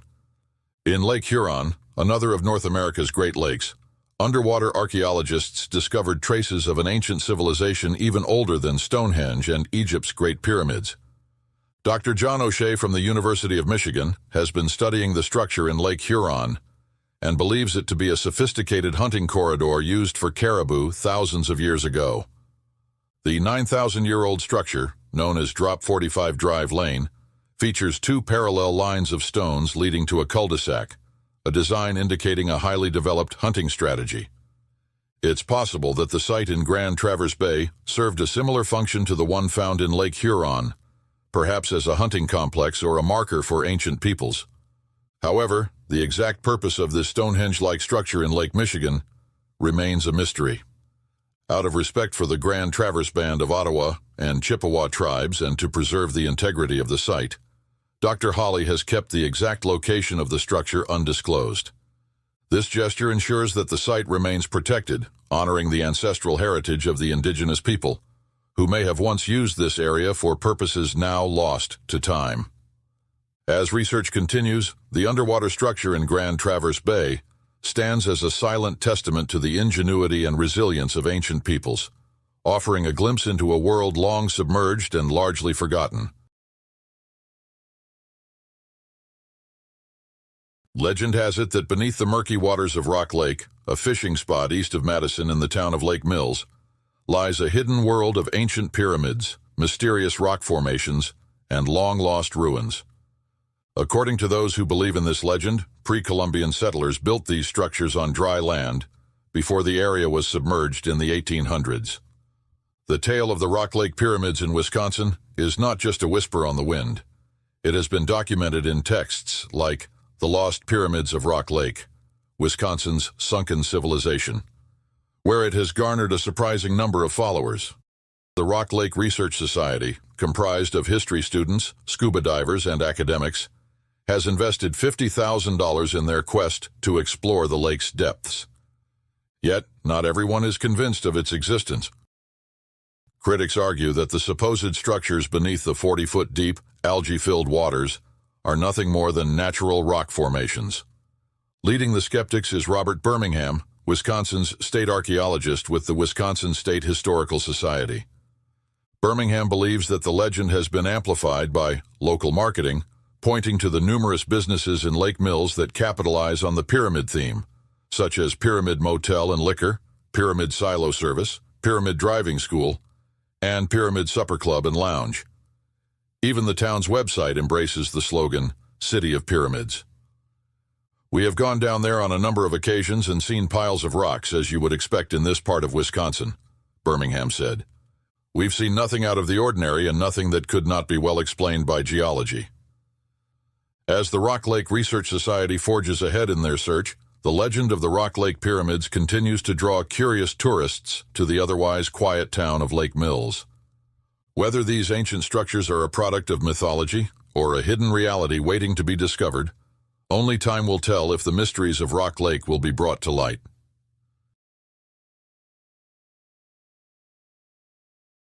Beneath layers of sea mud off Croatia's southern coast, archaeologists have made an extraordinary discovery: the remnants of a 7,000-year-old road. Hidden for millennia, this ancient thoroughfare was uncovered at the sunken Neolithic site of Solin, potentially connecting the ancient Hvar culture settlement to what is now the isolated island of Korčula. The story of this discovery begins in 2021, when archaeologist Mate Perica of the University of Zadar, Croatia, spotted something unusual while analyzing satellite images of the waters around Korčula. Suspecting that the mysterious shapes on the ocean floor might be human-made, Perica and a colleague embarked on a dive to investigate. At a depth of 13 to 16 feet, or 4 to 5 meters in the Adriatic Sea, they found stone walls that may have once been part of an ancient settlement, built on a landmass separated from the main island by a narrow strip of land. Protected from powerful waves by surrounding islands, the site has remained remarkably well preserved. The newly discovered road, shielded by layers of mud, has also been safeguarded from the ravages of time. Measuring about 13 feet, or 4 meters wide, the road was constructed with carefully stacked stone slabs, a testament to the ingenuity of the Neolithic Hvar culture, which once thrived along the eastern Adriatic coast. Through radiocarbon analysis of preserved wood, researchers have dated the entire Solin settlement back to around 4900 BCE. But it seems Korčula has given up even more of her secrets. The same research team has uncovered another submerged settlement on the opposite side of the island, strikingly similar to Solin. This discovery, led by University of Zadar archaeologist Igor Borzic, has revealed intriguing structures beneath the bay's waters. To their great delight, the team found an almost identical settlement submerged at the same depth as Solin, yielding Neolithic artifacts such as cream blades, stone axes, and fragments of what may have been sacrificial offerings. These new finds, along with the ancient road, offer a fascinating glimpse into the lives of the Neolithic Hvar culture, showcasing their ability to adapt to different environments and build enduring connections between them. As we continue to unearth these remarkable remnants of the past, our understanding of Neolithic humans deepens. From skeletal remains to ancient artifacts, every discovery adds another piece to the puzzle of how our ancestors transitioned from a nomadic hunter-gatherer lifestyle to more permanent, settled communities. And while island settlements from this era are rare, finds like those at Solin and Korčula provide invaluable insights into how early humans navigated and thrived in their ever-changing world. In May of 2001, India announced the discovery of a vast ancient city submerged off the western coast of India, in the Gulf of Cambay, with the potential to dramatically alter our understanding of human history. The site, discovered by India's National Institute of Ocean Technology during a routine survey of pollution, lies 120 feet underwater. Using side-scan sonar, researchers identified massive geometrical structures spanning 5 miles in length and 2 miles in width. The debris recovered from the site, including construction materials, pottery, sections of walls, beads, sculptures, and human bones, has been carbon dated to nearly 9,500 years ago. However, not all experts are ready to revise the historical timeline. Justin Morris, an archaeologist from the British Museum, has urged caution, pointing out that more analysis is needed before the site can be definitively dated. He also highlighted the potential error margins in the carbon dating process, and the fact that, culturally speaking, Civilizations in that region are not believed to have existed before 2500 BCE. One major point of contention is that the artifacts at the site were retrieved through dredging rather than a controlled archaeological excavation. This method has led archaeologists to argue that the artifacts cannot be conclusively linked to the site. As a result, many prominent archaeologists dismiss the significance of artifacts recovered through dredging, questioning its relevance in determining the site's age. Exploring the area has proven difficult due to the treacherous conditions, including strong currents and riptides. Despite these challenges, the Indian government has formed a group to oversee further studies, aiming to uncover more about this mysterious civilization and its sudden disappearance. From lost cities that could rewrite history to ancient roads hidden beneath the sea, these discoveries remind us of how much there is still to learn about our past. If you enjoyed this journey into the unknown, be sure to hit that like button and subscribe to Fireside Unsolved for more intriguing explorations. Welcome back to Fireside Unsolved. Before we begin, we want to thank each and every one of you for helping Fireside Unsolved reach the recent milestone of 10,000 subscribers. You, our incredible community, have made this possible, and your continued support means the world. Thank you for being the best fans any channel could ask for. Your enthusiasm and loyalty never go unnoticed, and we're eternally grateful. And now, we have work to do. Tonight, we're going to investigate the unsolved murder of Jennifer Servo, a promising young journalist with a bright future ahead of her. After relocating to Abilene, Texas, Jennifer was discovered murdered. Despite a significant investigation, her case remains unresolved, leaving many questions unanswered and a community in mourning over a life cut short. Join us as we seek to unravel the truth behind this perplexing case and honor the memory of a talented journalist whose life was tragically stolen. On episode 97, The Unsolved Murder of Jennifer Servo.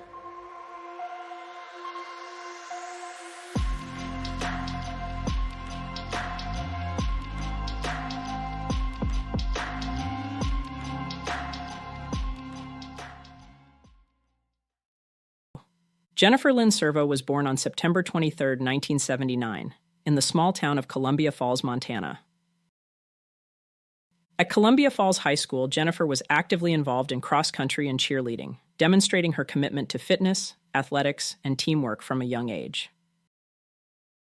In 1998, after her graduation from Columbia Falls High School, Jennifer was accepted to the University of Montana, where she pursued a degree in journalism. At the same time, Jennifer also enlisted in the U.S. Army Reserves, wanting to serve her country at home while she was in school. Throughout her college career, Jennifer would tell her friends and family that her ambition was to become the next Katie Couric and work for a major news network. 4 years later, in May 2002, Jennifer graduated with a journalism degree from U of M, a significant step in achieving her life goals. After graduation, Jennifer was employed at a local television station in Missoula, Montana, gaining valuable experience in her chosen field of study. A few months later, Jennifer felt that she gained the knowledge and experience she needed, and was ready to pursue her dreams of becoming a prominent news anchor. In August 2002, Jennifer applied for a full-time reporting position at KRBC-TV in Abilene, Texas, about 150 miles west of the Dallas-Fort Worth area. Jennifer was said to have a romantic vision of Texas and was drawn to the state, at least in part, by the cowboy culture. Jennifer's KRBC co-anchor, Downing Bowles, was quoted as saying, "You could see early on that Jennifer had the tools it was going to take to move on to bigger and better things." On the night of September 16, 2002, Jennifer Servo returned to her new apartment in Abilene after a late-night shopping trip with her co-worker, Brian Travers, a weatherman at KRBC. They were seen on CCTV leaving the store at 12:30 a.m., and Jennifer arrived back at her apartment between then and 1:30 a.m. Shortly after returning, she made a phone call to a friend, ending the conversation at around 1:39 a.m. This phone call was the last known communication from Jennifer before her death. 2 days later, her co-workers at KRBC became concerned after Jennifer failed to show up for work. Her co-workers contacted the manager of Jennifer's apartment complex, asking them to check on her. What was found inside was a gruesome crime scene. Jennifer was found fully clothed, face down, and slumped over the partially filled bathtub in her apartment. The immediate response to Jennifer Servo's murder involved local law enforcement and forensic teams. That afternoon, once authorities arrived at the scene, Jennifer Servo was officially pronounced deceased. The crime scene was meticulously examined, and the initial findings were troubling. Forensic analysis revealed the brutal nature of the crime, including the method of strangulation and the evidence of blunt force trauma. Blood marks were found and tracked from the floor near her bed, which was in the living room, into the bathroom. Investigators definitively determined that due to the blood trail, injuries sustained, and the way they found Jennifer's body, Jennifer had already passed away before the upper portion of her body entered the water. In the early stages of the investigation, police collected DNA from 6 individuals close to Jennifer. The fact that her apartment door was locked and there was no sign of forced entry implies that Jennifer might have been acquainted with her killer. A friend of Jennifer mentioned that she would not have let anyone in whom she didn't know, particularly because she was apprehensive about living in a new city. Jennifer had even obtained a local P.O. box to avoid receiving mail at her apartment. Furthermore, a neighbor reported hearing an argument coming from Jennifer's place before her death. The investigation has explored 2 main suspects to this point, both of whom have been ruled out. The first suspect was Ralph Sepulveda, a former boyfriend of Jennifer Servo, was initially considered a major suspect for the violent crime. Sepulveda, who served as an Army Ranger, had met Servo while she was in the Army Reserves in Montana. Their relationship progressed quickly, and they began living together when Jennifer moved to Abilene. However, Servo discovered that Sepulveda had a child and a fiancé from a previous relationship in Montana, whom he had left to be with her in Texas. After their breakup, Sepulveda moved to a new apartment in Abilene.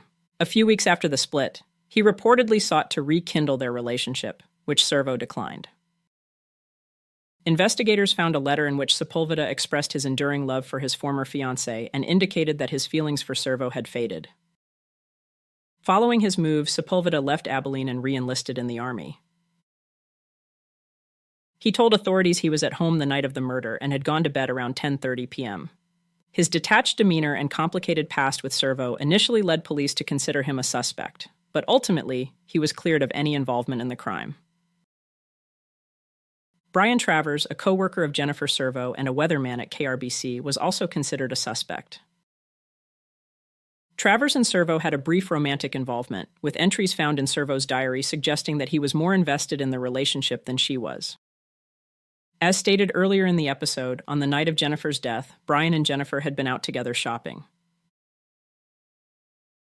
Travers later reported to police that a car had been trailing them that evening, but nothing has ever come from it. The investigators also voluntarily provided his DNA for the investigation based on various factors and was ultimately cleared including Jennifer's personal life and professional relationships, but no conclusive evidence emerged to definitively link any of them to the crime. Questions remain. These include the identity of the perpetrator, the exact sequence of events leading to Jennifer's death, and the motive behind the crime. Her death was a significant loss, and the local community rallied to support her family and seek justice. Jennifer's memory was honored through various memorials and public gatherings, reflecting the impact she had on those around her. As of August 2024, the murder of Jennifer Servo remains an open case with no arrests so far, but the Abilene Police Department is still actively pursuing leads. Advances in forensic technology and investigative techniques may provide new opportunities for solving the case in the future. The unsolved murder of Jennifer Servo remains a poignant and troubling mystery. Despite the efforts of law enforcement and the media, Jennifer's murder remains unsolved. But as the investigation continues, the hope for justice and closure remains strong. Jennifer's story serves as a reminder of the enduring search for truth, justice, and the tragic impact of violence on individuals, families, and communities.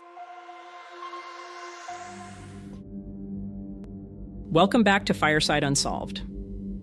In this episode, we're diving into another collection of unexplained and mysterious photographs.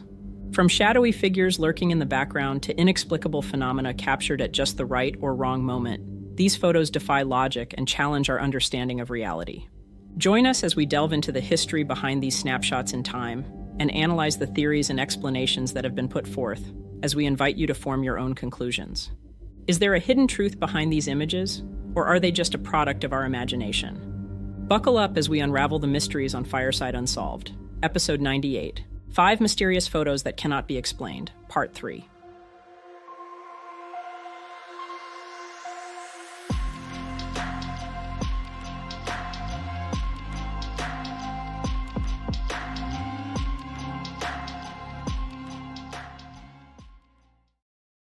On March 22, 1959, in the town of Ipswich, Suffolk, England, Mrs. Mabel Chinnery and her husband embarked on their annual pilgrimage to pay their respects at the grave of her mother, Mrs. Ellen Hamill.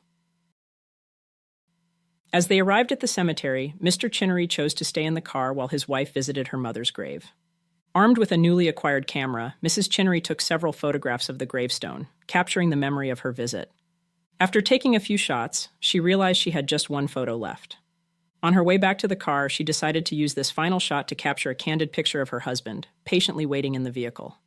When the photos were developed, one of Mrs. Chinnery's friends made a startling observation. Mrs. Hamill, Mabel's mother, seemed to be sitting in the back seat of the car.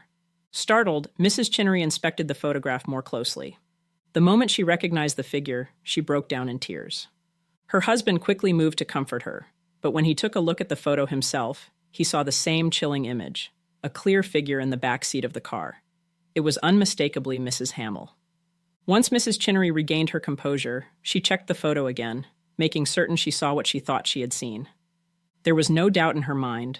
The figure in the photograph was her mother. Ever since this photo was made public, it has faced intense scrutiny from skeptics.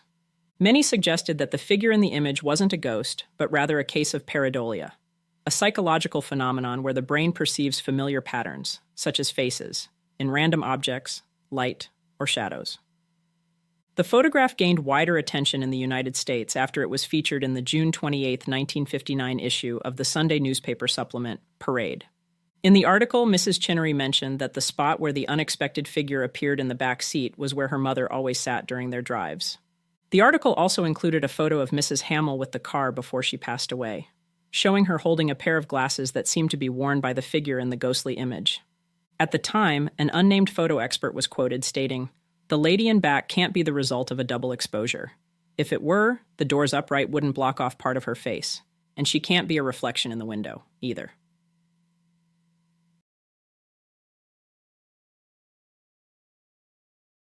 Between 1917 and 1920, Swiss oil geologist Louis-François Fernand Hector Deloise and his team embarked on an expedition through the dense, mountainous forests of the Sierra de Perijá, near the Venezuela-Colombia border. Their mission, to search for oil along the River Tara and Rio Catatumbo. This remote and rugged region was not only challenging due to its terrain, but also because it was home to the formidable Motilone Indians, known for fiercely defending their lands. One day, while Deloise and his crew rested near the Tara River, deep in the jungle, they were startled by the sudden appearance of 2 large monkeys emerging from the woods. The creatures screamed, shook branches, and moved upright, holding onto bushes as they approached. Their aggression escalated as they broke off branches, waving them like weapons. When the monkeys began hurling excrement at the already exhausted and terrified men, Deloise and his crew, in a desperate act of self-defense, grabbed their guns and fired. The male monkey managed to escape despite being wounded, but the female was killed. Deloise and his men were stunned by the size of these creatures. They had never seen such large monkeys before. Determined to preserve what they could, Deloise kept the female's carcass. However, by the time he returned home, the only evidence he had left was a single photograph, tucked away in his travel notebook. Over time, the memory of this strange encounter faded, nearly forgotten amidst the many challenges of his expedition. Years later, while flipping through Deloise's notebook, French anthropologist Georges Montandon stumbled upon the mysterious photograph. Although he was well versed in the various monkey species known at the time, he had never encountered anything like the creature in Deloise's picture.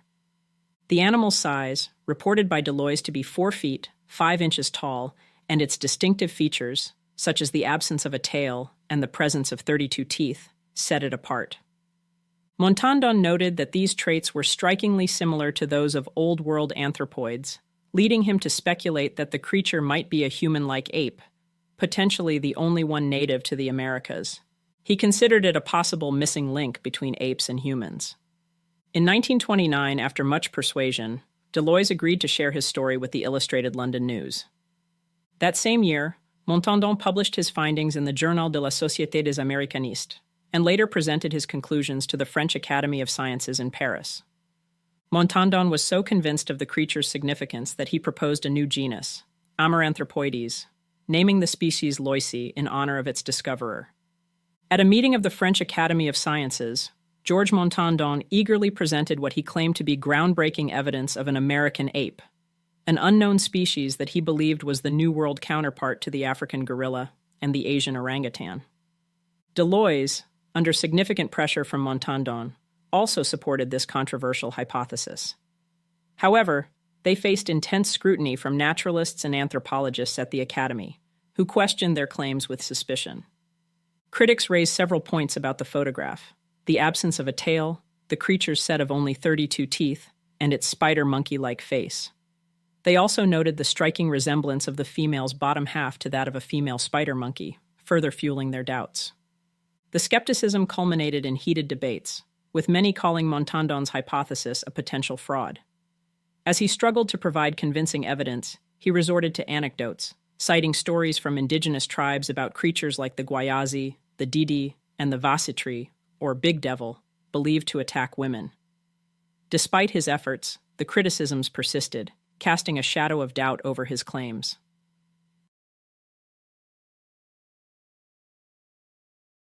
Over 6 years ago, a Reddit post surfaced that captured the unsettling discovery of one Redditor's friend. While cleaning a house, she encountered a framed photo that was deeply disturbing, a bizarre and macabre tribute to JonBenet Ramsey. The photo itself was unsettling, but it was the surrounding elements that truly sent chills down her spine. The frame was encircled by what appeared to be real teeth, meticulously arranged in a strange display. The horror of the find was compounded by the fact that neither the Redditor nor their friend lived anywhere near Colorado, where the tragic case of JonBenet Ramsey had unfolded.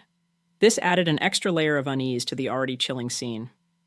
The presence of such a grotesque tribute in an unrelated location suggested a disturbing fascination with the case, and the meticulous arrangement of the teeth around the photo only heightened the sense of dread. The discovery left her feeling profoundly unsettled. The combination of the eerie tribute and the inexplicable context of its location created a deeply disturbing experience, raising unsettling questions about the motivations behind such an odd display.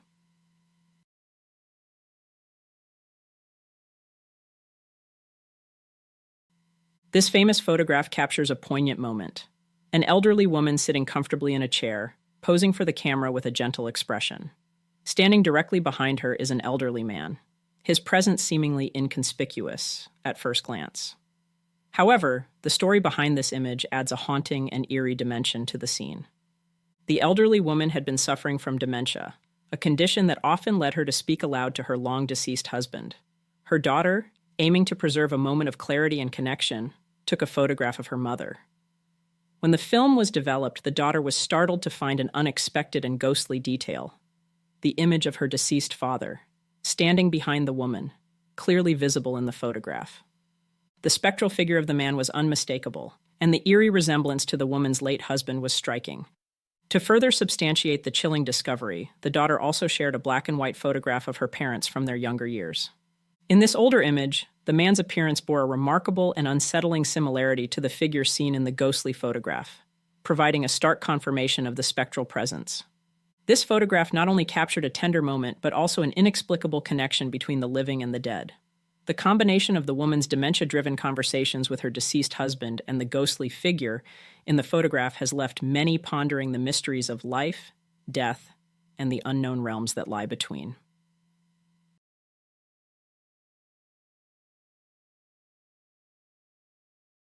Tantallon Castle is a striking example of medieval architecture, located approximately 5 kilometers, about 3 miles east of North Berwick, in East Lothian, Scotland. Perched on a dramatic promontory overlooking the Firth of Forth and directly opposite the Bass Rock, this mid-14th century fortress commands a breathtaking view of the surrounding seascape. The fortress is designed with a single formidable wall blocking off the headland, while the remaining 3 sides are naturally fortified by steep sea cliffs, making it a formidable stronghold in its time. However, in recent history, the castle has been famous for a more haunting reason.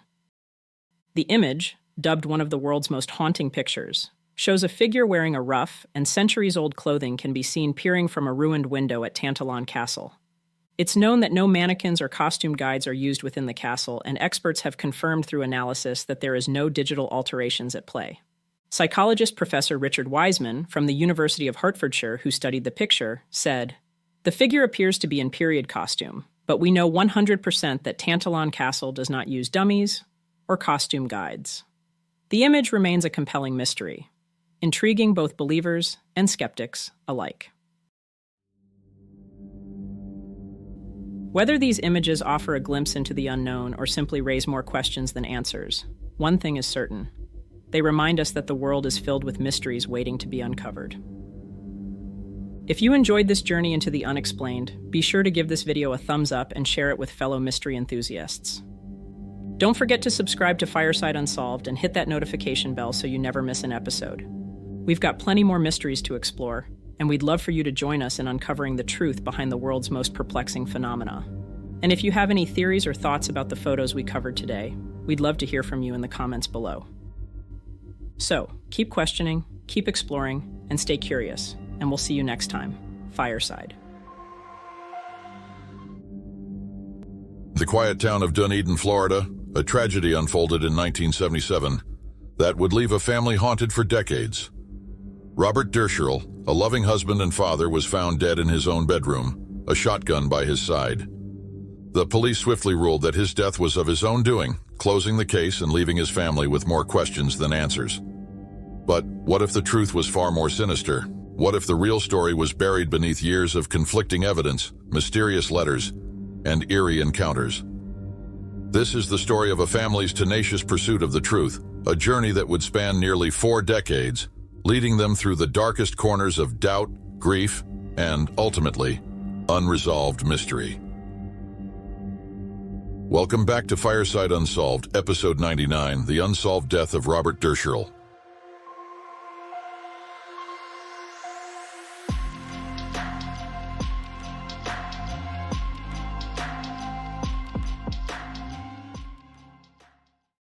Robert Dirscherl was a 54-year-old salesman living a quiet life with his wife, Ginny, in the sunny town of Dunedin, Florida.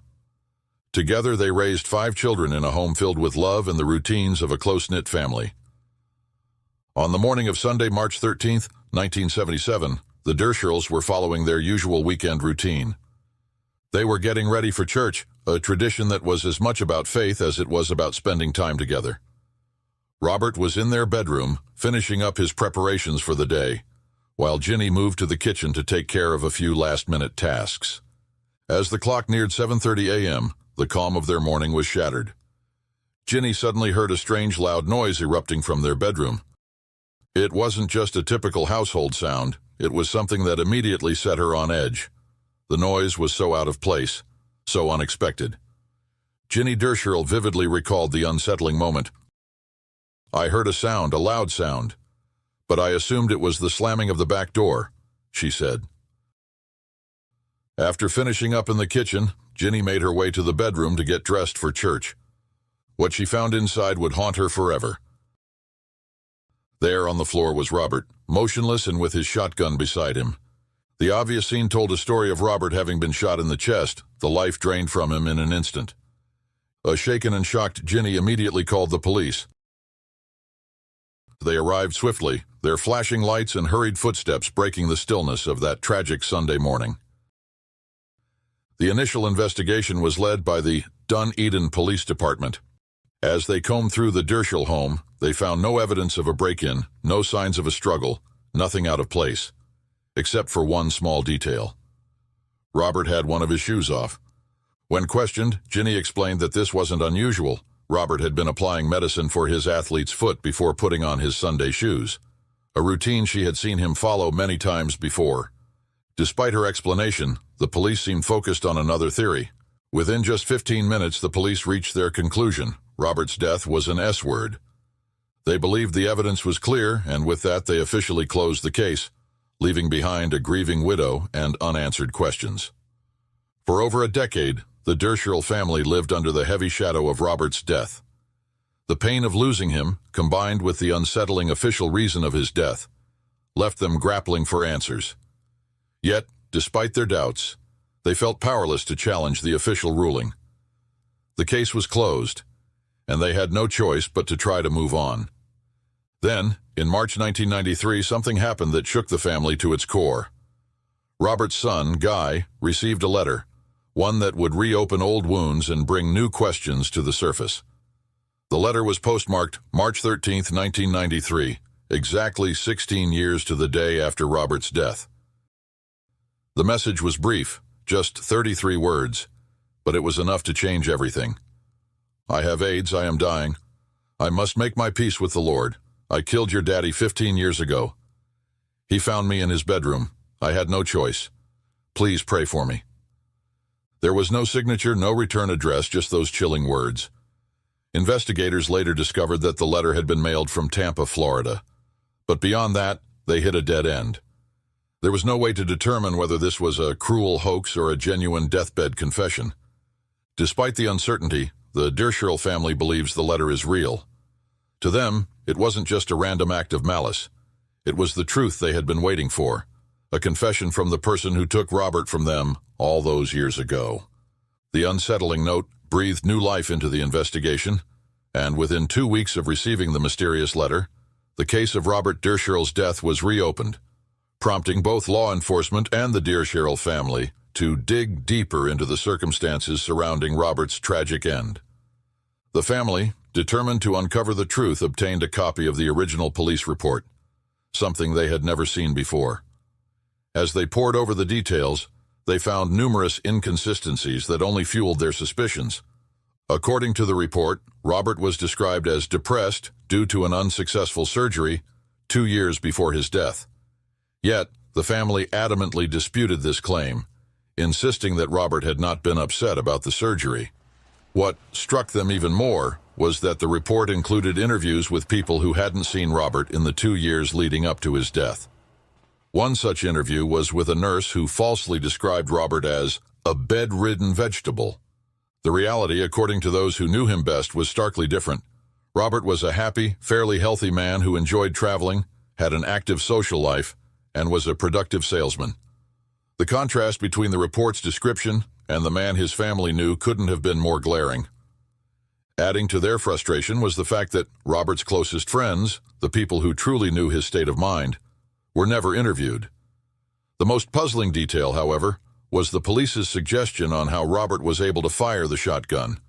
The report suggested that Robert used his toe to pull the trigger, despite a pistol being easily accessible on the nearby nightstand.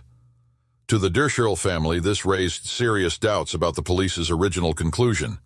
These discrepancies deepened the family's conviction that something far more sinister had taken place, leaving them to question whether Robert's death was ever truly investigated with the thoroughness it deserved.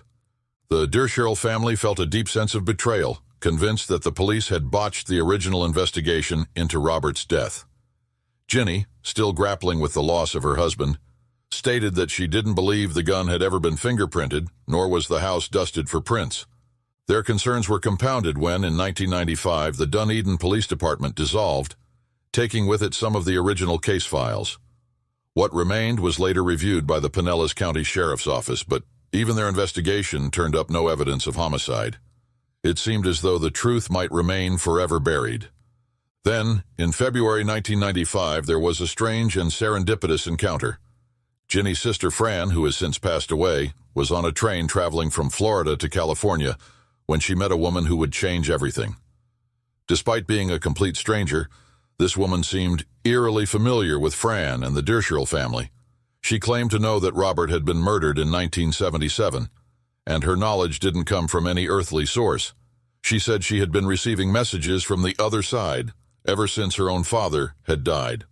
As the train sped along the tracks, the woman wrote down her psychic vision on a napkin. According to her vision, there was a narrow door with a gun case visible.